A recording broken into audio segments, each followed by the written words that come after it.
قلب المحيط الأزرق العميق توجد مملكة المرجان الساحرة، حيث تتراقص الألوان تحت الضوء المنعكس.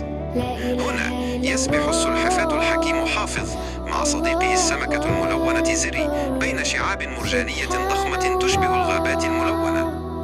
قال حافظ بصوته الرزين: انظر يا زري، هذه الشعاب ليست مجرد زينة، بل هي بيوت لآلاف المخلوقات، وهي التي تحافظ على توازن بحارنا وجمالها، وبدونها يفقد البحر قوته. بينما حافظ يسبح بوقار نحو منطقة أعمق، شرح لزري كيف أن البحر هو رئة الأرض الكبيرة التي تتنفس من خلالها. قال: يا صديقي الصغير، نحن ننتج الكثير من الأكسجين للبشر في الأعلى، ونوفر لهم الغذاء، ونحافظ على اعتدال حرارة كوكبهم. إذا كان البحر نظيفا وصحيا، ستكون حياة الإنسان بخير. كل كائن هنا، من أصغر عوالق إلى أكبر حوت، له دور هام في هذه الدورة العظيمة للحياة.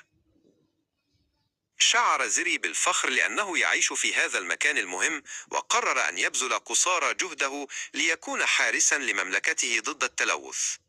فالبحر أمانة في أعناقنا جميعا، وصحته هي صحة العالم بأسره.